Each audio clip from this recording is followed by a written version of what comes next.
साथियों DK classes DK sir physics में आपका स्वागत है। साथियों आज जैसा कि आप लोग यूट्यूब थंबनेल पर देख पा रहे हैं कि मैंने यहाँ पे लिख रखा है कि यदि रसायन विज्ञान के इन 50 महत्वपूर्ण प्रश्नों में से 40 प्रश्न आपको नहीं आता तो समझो कुछ नहीं आता। साथियों मैंने ऐसा इसलिए लिखा है क्योंकि ये सभी जो 50 प्रश्न हैं ये सब क्लास 10th लेवल के क्वेश्चंस हैं और इसका जो है बहुत ही सिंपल सा आंसर है और बहुत ही महत्वपूर्ण भी है। साथियों ये सभी का सभी जो है कहीं ना कहीं स्टेट पीसीएस के एग्ज़ाम में पूछा हुआ है, कुछ आरओ में पूछा हुआ है, कुछ बीपीएससी में, कुछ मध्य प्रदेश स्टेट में और कुछ उत्तराखंड पीसीएस में पूछा हुआ है। तो चलिए दोस्तों देर ना करते हुए स्टार्ट करते हैं आज का वीडियो। तो दोस्तों इस वीडियो को आप एक चैलेंज के तौर पे लीजिए और अपने आप को टेस्ट कीजिए कि क्या आपको 50 में से 40 प्रश्न आते हैं कि नहीं। ओके, तो साथियों पहला प्रश्न है रेडियो एक्टिविटी मापी जाती है, तो आपको बताना है रेडियो एक्टिविटी किससे मापी जाती है। तो इसका राइट आंसर है दोस्तों गाइगर मूलर काउंटर से मापी जाती है। ओके, दूसरा क्वेश्चन है दोस्तों कि निम्नलिखित में से किस में ऋणात्मक आवेश होती है। तो सबसे पहले आप इसका आंसर लिख लीजिए, उसके बाद दोस्तों हम इसका आंसर बता देते हैं। आप भी एक टेस्ट के तौर पे लीजिए और इसको दोस्तों आंसर को टेस्ट करते रहिए कितना सही हो रहा है। तो इसका सही आंसर है दोस्तों बीटा कण। ठीक है, हम एक्सप्लेनेशन भी बता देते हैं दोस्तों आपको कि अल्फा किरण जो है अल्फा कणों से बनी होती है जो कि धनात्मक हीलियम नाभिक होते हैं और बीटा कण जो होती है वो ऋणावेशित इलेक्ट्रॉन एवं गामा किरण जो होती है अनावेशित होती है। तो गामा जो है विद्युत चुंबकीय तरंगे होती हैं। इस तरह से इसका राइट आंसर बीटा कण हो जाएगा। क्वेश्चन नंबर 3 है दोस्तों कि परमाणु नाभिक के अवयव हैं। परमाणु नाभिक के अंदर कौन कौन होता है दोस्तों। तो हम लोग पढ़े हुए हैं न्यूक्लियस के अंदर प्रोटॉन होता है और कौन होता है न्यूट्रॉन होता है। इलेक्ट्रॉन क्या होता है नाभिक के बाहर विभिन्न वृत्तीय कक्षाओं में क्या करता है चक्कर लगाता रहता है। तो इस तरीके से दोस्तों इस क्वेश्चन का क्या राइट आंसर होना चाहिए दोस्तों जल्दी से आप जो है अपने लिख लीजिए, इसको कमेंट बॉक्स में कमेंट भी कर सकते हैं। ठीक है, तो इसका राइट आंसर क्या हो जाएगा दोस्तों प्रोटॉन और न्यूट्रॉन। ऑप्शन नंबर सी इसका क्या होगा राइट आंसर होगा। क्वेश्चन नंबर 4 है दोस्तों कि परमाणुवीय नाभिक किसने खोजा था। तो इसका आंसर दोस्तों तुरंत बताइए। रदरफोर्ड ने इसका खोजा था। कब खोजा था दोस्तों तो 1911 में खोजा था इसको। ठीक है, तो इसका राइट क्या हो जाएगा option number A is right answer. अगला क्वेश्चन है दोस्तों निम्न युग्मों में से कौन सा जो है एक कण और प्रतिकण युग्म है। ठीक है दोस्तों, तो इसमें बताना हमें क्या कण और प्रतिकण युग्म कौन सा है। तो बताइए जल्दी से दोस्तों क्या होगा इसका राइट आंसर। तो इसका हो जाएगा दोस्तों इलेक्ट्रॉन और पॉजिट्रॉन। ठीक है, इलेक्ट्रॉन और पॉजिट्रॉन क्या होंगे कण और प्रतिकण होंगे। अगला क्वेश्चन है दोस्तों कि एक परमाणु के केंद्र का धनावेशित हिस्सा कहलाता है। क्या कहलाता है दोस्तों तो न्यूक्लियस कहलाता है। इसका राइट आंसर आपका ऑप्शन नंबर डी होगा। क्वेश्चन नंबर 7 है परमाणु में कक्षों को भरने का क्रम नियंत्रित होता है। तो जो लोग क्लास 9th का केमिस्ट्री बहुत अच्छे से पढ़े होंगे उनको पता होगा इसका राइट आंसर जो है ऑप्शन नंबर ए है। क्या दोस्तों अबाउ का सिद्धांत। तो अबाउ का सिद्धांत क्या कहता है दोस्तों हम आपको बता देते हैं। अबाउ एक जर्मन शब्द है जिसका अर्थ होता है निर्माण। यह नियम जो है तत्वों की इलेक्ट्रॉनिक विन्यास लिखने का एक बहुत ही आसान विधि को प्रदान करता है। इसके अनुसार हम क्या करते हैं दोस्तों इलेक्ट्रॉन को सर्वप्रथम जो है निम्न ऊर्जा स्तर में जाता है। जब यह ऊर्जा स्तर पूर्णतः भर जाता है तब इलेक्ट्रॉन इस ऊर्जा स्तर से उच्च ऊर्जा स्तर में जाते हैं। इस प्रकार यह क्रम चलता रहता है। अबाउ का सिद्धांत जो है वो पाउली के अपवर्जन नियम और हुंड के मैक्सिमम मल्टीप्लिसिटी नियम तथा कक्षों की तुलनात्मक ऊर्जाओं यानी रिलेटिव एनर्जीज जो होती है उसी के पर आधारित होती है। ओके साथियों अगला क्वेश्चन है रासायनिक तत्व के अणु के संदर्भ में चुंबकीय क्वांटम संख्या का संबंध है। तो साथियों चुंबकीय क्वांटम संख्या को हम लोग किससे प्रदर्शित करते हैं स्मॉल m से। और ये क्या चीज़ का बताता है दोस्तों तो ये अभिविन्यास को बताता है।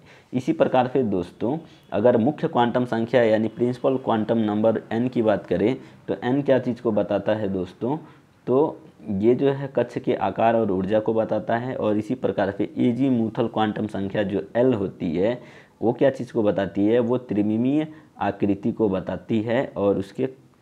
और इसी तरह से जो s होता है दोस्तों ठीक है। स्पिन क्वांटम संख्या वो क्या बताती है, इलेक्ट्रॉन के चक्रण को बताती है। तो इसका राइट आंसर क्या हो जाएगा दोस्तों, अभिविन्यास हो जाएगा। ऑप्शन नंबर आपका ए इसका राइट आंसर हो जाएगा। ओके, चलिए आगे बढ़ते हैं। इस क्वेश्चन को ध्यान से पढ़िए दोस्तों, ये बीपीएससी में आया हुआ है बिहार स्टेट में।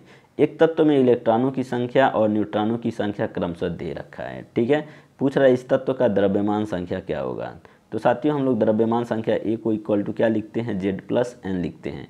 तो यहाँ पे दोस्तों Z की वैल्यू रख देते हैं प्लस N की वैल्यू रख देते हैं, और इस तरीके से हमें पता चल जाएगा इसका कितना होगा द्रव्यमान संख्या। कितना आया दोस्तों, 38। ऑप्शन नंबर इसका क्या हो जाएगा, सी इसका राइट आंसर हो जाएगा।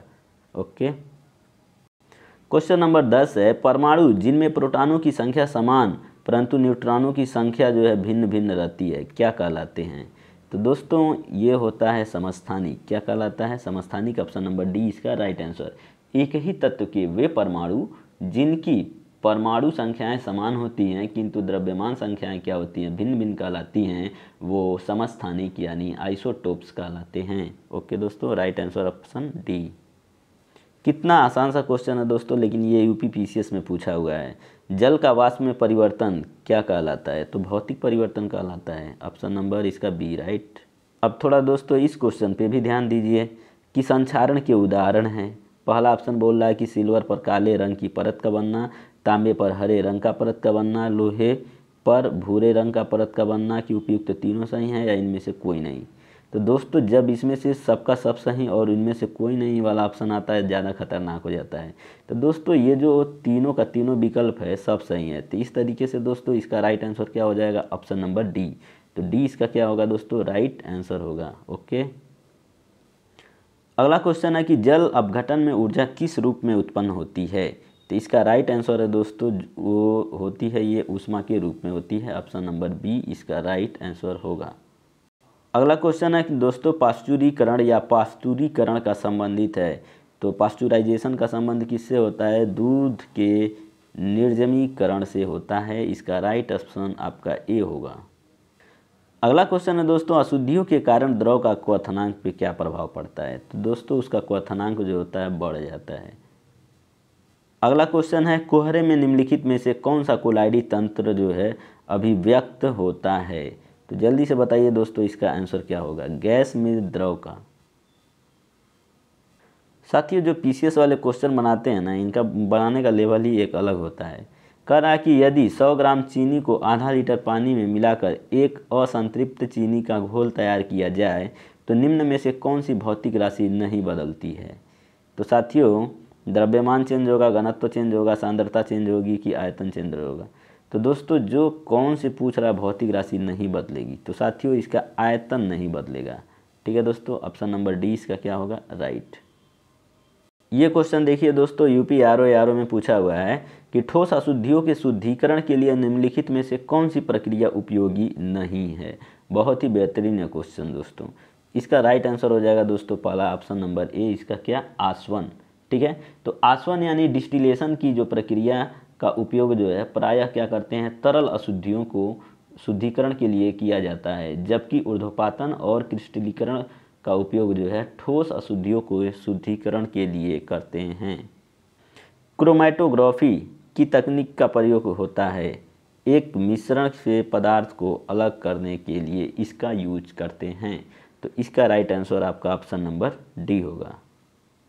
तो साथियों अगर आपको वीडियो पसंद आ रहा हो तो प्लीज़ लाइक कमेंट और शेयर ज़रूर करें। साथ ही साथ दोस्तों चैनल को DK classes DK sir physics वाले चैनल को सब्सक्राइब करें और अपने साथियों तक भी ये वीडियो को शेयर करें। साथियों अगला क्वेश्चन है कि रेत और नेफ्थलीन के मिश्रण को किसके द्वारा अलग किया जा सकता है। तो दोस्तों इसका राइट आंसर है दोस्तों ऊर्ध्वपातन यानी सब्लिमेशन। ठीक है, तो दोस्तों ये क्वेश्चन इसलिए कठिन हो गया है क्योंकि इसमें अंतिम में एक और विकल्प दे दिया है ई। ठीक है, इसके वजह से यूनेस्को ने 2019 के उत्सव को रासायनिक तत्वों की आवर्त सारणी के अंतर्राष्ट्रीय वर्ष के रूप में इसके कितने साल पूरा होने का जश्न मनाया। तो इसका राइट आंसर है दोस्तों 150 साल। अब इन प्रश्नों को देखिए दोस्तों, बार बार पूछे जाते हैं। भूपर्पटी में सर्वाधिक पाए जाने वाला तत्व है। तो भूपर्पटी में सर्वाधिक पाया जाने वाला तत्व कौन है दोस्तों? तो ऑक्सीजन है। ऑप्शन नंबर ए इसका क्या होगा?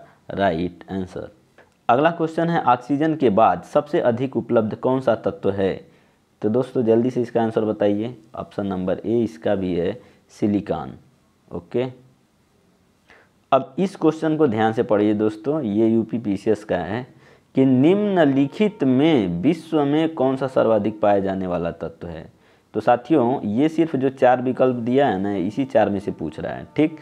तो सबसे ज़्यादा कौन पाया जाता है दोस्तों? तो वो हाइड्रोजन पाया जाता है। ऑप्शन नंबर इसका भी ए क्या है? राइट आंसर है। क्वेश्चन नंबर 25 है दोस्तों कि निम्नलिखित में से कौन सा एक तत्व नहीं है? तो गैस जो है दोस्तों वो तत्व नहीं है। साथियों क्वेश्चन नंबर 26 है कि सबसे अधिक क्रियाशील धातु कौन सी है?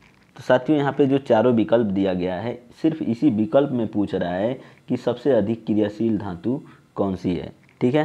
तो इसका राइट आंसर क्या हो जाएगा दोस्तों? आपका ऑप्शन नंबर डी होगा इसका राइट आंसर, पोटेशियम। ओके, अगर साथियों इनमें इनकी क्रियाशीलता का क्रम को देखें तो क्रम क्या होगा दोस्तों? तो इसका क्रम ये होगा, सबसे ऊपर में आपका पोटेशियम, फिर सोडियम, फिर कैल्शियम, फिर आयरन की बारी आएगी। ओके, ये क्वेश्चन देखिए दोस्तों कितना अच्छा है। निम्नलिखित धातु युग्मों में से किस एक में क्रमशः सबसे हल्की तथा सबसे भारी धातु है? तो सबसे हल्की धातु दोस्तों लिथियम होता है और सबसे भारी ऑस्मियम होता है। इस तरह से इस क्वेश्चन का राइट आंसर क्या होगा? आपका ऑप्शन नंबर बी होगा। ओके साथियों, ये क्वेश्चन बहुत बार पूछा जा चुका है कि सर्वाधिक कठोर तत्व निम्न में से कौन है? तो कई बार पूछ लेता है प्राकृतिक रूप से, तो भी वो ऑप्शन आपका ए होगा, हीरा। हीरा क्या है? सबसे कठोरतम तत्व है, ठीक है। अगला क्वेश्चन है, निम्नांकित में से कौन सा कठोरतम धातु है? तो कठोरतम धातु की बात करें तो दोस्तों कौन हो जाएगा? टंगस्टन हो जाएगा। ओके, तो चलिए दोस्तों एक छोटा सा एक्सप्लेनेशन देते हैं। अधातु जो है हीरा सभी प्राकृतिक वस्तुओं में सर्वाधिक कठोर होता है, जबकि धातुओं की जो कठोरता है वो सामान्यतः रॉकवेल हार्डनेस परीक्षण के आधार पर परिभाषित की जाती है। अगर इसके आधार पे हम बात करें तो टंगस्टन का जो कठोरता सबसे ज़्यादा होता है 7.5, उसके बाद टाइटेनियम की बारी आता है 6, उसके बाद लोहा आता है 4.5 पर, और उसके बाद स्टील आता है 4 से लेकर 4.5 तक, उसके बाद प्लेटिनम की बारी आती है। इस तरह से दोस्तों घटते चले जाते हैं। ओके, अगला क्वेश्चन है दोस्तों, निम्नलिखित में से कौन सा एक पदार्थ बहुत कठोर और बहुत तन्य है? तो इसका राइट आंसर आपका ऑप्शन नंबर डी है, नाइक्रोम। बहुत ही कठोर भी है, बहुत ही तन्य भी है। सबसे भारी प्राकृतिक तत्व कौन है? तो दोस्तों इसका राइट आंसर आपका ऑप्शन नंबर ए है, यूरेनियम है इसका राइट आंसर। तो साथियों निम्नलिखित में से सबसे भारी धातु कौन है? तो ये जो मौजूदा विकल्प दिया है इसमें प्लेटिनम सबसे भारी है। ओके, इसको याद रखना है। मोती का रासायनिक संरचना क्या होता है? तो इसका राइट आंसर है दोस्तों कैल्शियम कार्बोनेट। इसका तो आंसर जरूर आप लोग जानते होंगे। निम्नलिखित में से किस तत्व को मिट्टी के तेल में सुरक्षित रखा जाता है? क्यों? सोडियम को। अब क्यों रखा जाता है दोस्तों, कमेंट में आंसर दीजिए। क्वेश्चन नंबर 35 है, आजकल सड़क की रोशनी में पीले लैंप बहुतायत में प्रयुक्त हो रहे हैं। इन लैंपों में निम्न में से किसका उपयोग किया जाता है? जल्दी बताइए दोस्तों। इसका भी आंसर जो है आपका ऑप्शन नंबर ए है, सोडियम का यूज किया जाता है।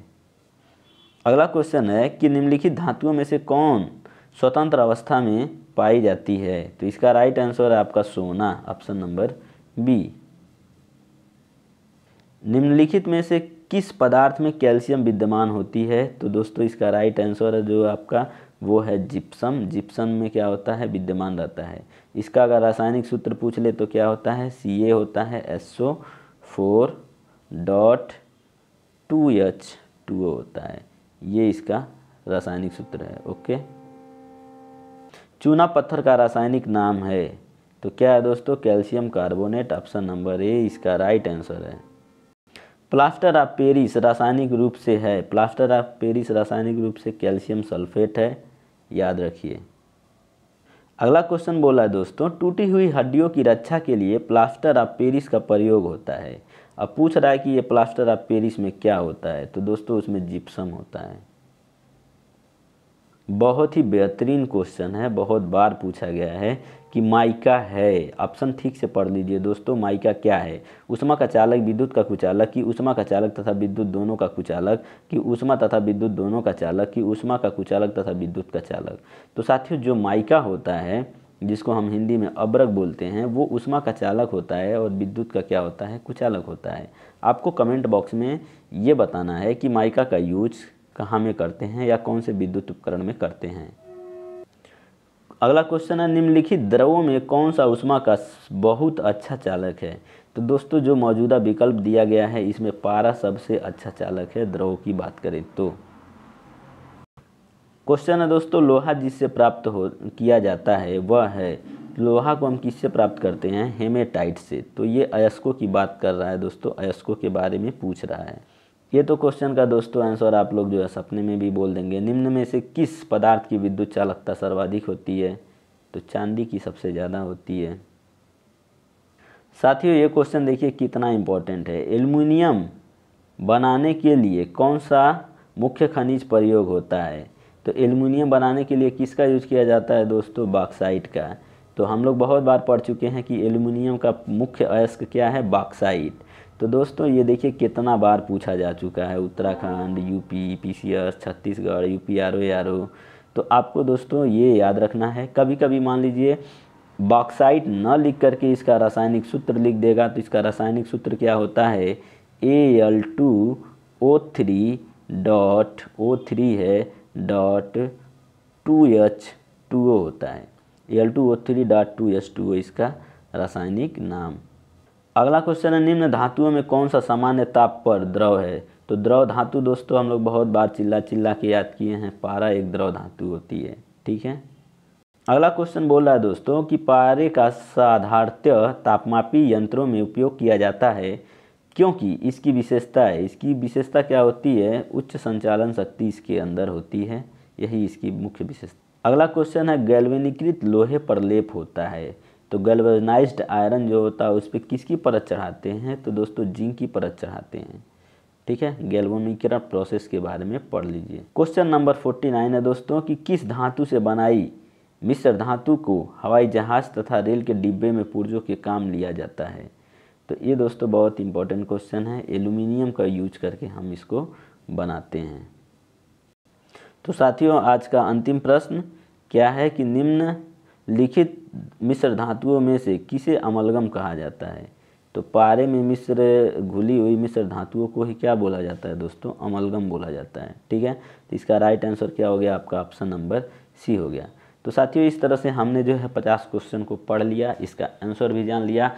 अब आपकी बारी है, आप टेस्ट लगा करके चेक करिए कि आप इसमें से कितना क्वेश्चन कर पाएँ। अगर आपने इसमें से 35 भी कर लिया तो बहुत इंपॉर्टेंट है, बहुत अच्छा है, आपकी बहुत बढ़िया प्रोग्रेस है। क्योंकि ये सारे क्वेश्चन आप देख पा रहे हैं कहाँ कहाँ पूछा गया है। कोई पीसीएस में पूछा है तो कोई आरओ में पूछा है, तो अच्छे जगह पूछे गए हैं। और साथियों ऐसा नहीं है कि सिर्फ यही पूछा गया है, इसके अलावा ये रेलवे के एग्ज़ाम में भी बहुत बार पूछा जा चुका है। रेलवे ग्रुप डी का हुआ, जेई का हुआ, एलपी का हुआ। ठीक है, इसके अलावा दोस्तों जो आपका यूपी वगैरह में पूछेगा, यूपीएसआई एसआई सब में पूछेगा दोस्तों। तो इसलिए अच्छे से पढ़ें। ओके, वीडियो पसंद आए तो लाइक कमेंट और शेयर ज़रूर करें। ओके दोस्तों, thank you for watching this video.